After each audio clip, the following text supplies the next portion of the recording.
Mama J come about? You know, I'll be honest with you and tell you that I'm not really sure. One of my clients, Jeffrey Butts, started calling me Mama J, and Usher caught on to that, and he's the one that kind of made it go public, if you will, by referring to me as Mama J all the time, Mama Jan. So it kind of caught on and became the handle, and there you go. Ever how many years later, that's some people don't even know my last name is Smith. They just call me Mama J. I started out in the industry as an artist, so a lot of people don't know that necessarily about me, but started out as an artist, you know, trying to grab the same brass ring that all my artists are going for.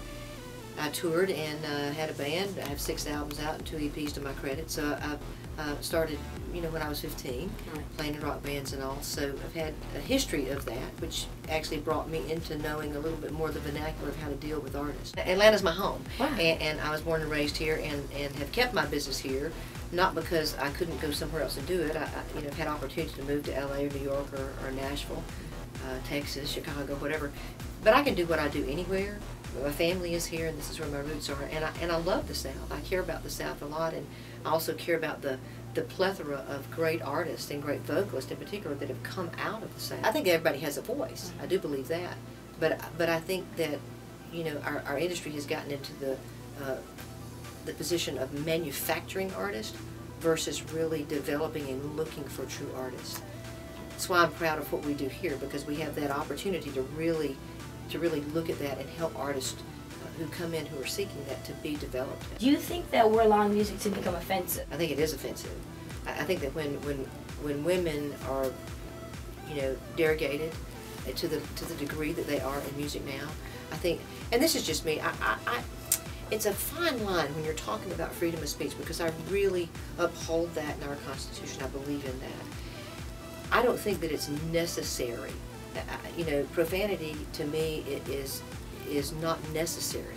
I think that derogatory language is not necessary to make your point. And quite frankly, I think it takes away from the integrity of who the artist and what they're trying to say. And it would be heard perhaps by more ears if it weren't so profane or so vile. For me personally, I want to have the integrity of being able to make an impact one person at a time, and that's all I can do. If you look at the 90s and early 2000s, when we had the LaFace, which was like a hub where, you know, the So-So Defs and the DTPs came out of, do you think Atlanta's lost its identity? The thing that's cool about Atlanta to me is that probably over any one of the other cities that we, you know, refer to, we are a true melting pot and have more people that come from more varied backgrounds. And I would even put us up against New York at this point, that we've got that much ethnocentrism being represented here, and it's kind of cool when you really think about it. And people can say what they want to about, you know, segregation in the South, but what I find to be true is that people here work together better than other places that I go. And while I understand the history and appreciate and respect that very much, growing up here and seeing how it's changed, and also the working relationships that I have with people, there aren't those dividing lines here in the South that used to exist perhaps, or that exist in other people's minds, that we might find in other places where, you know, you stay on one side of the railroad tracks or the other. That doesn't, I don't feel that in the industry that I'm in here. I felt that in other cities, but I don't feel that in the ATL.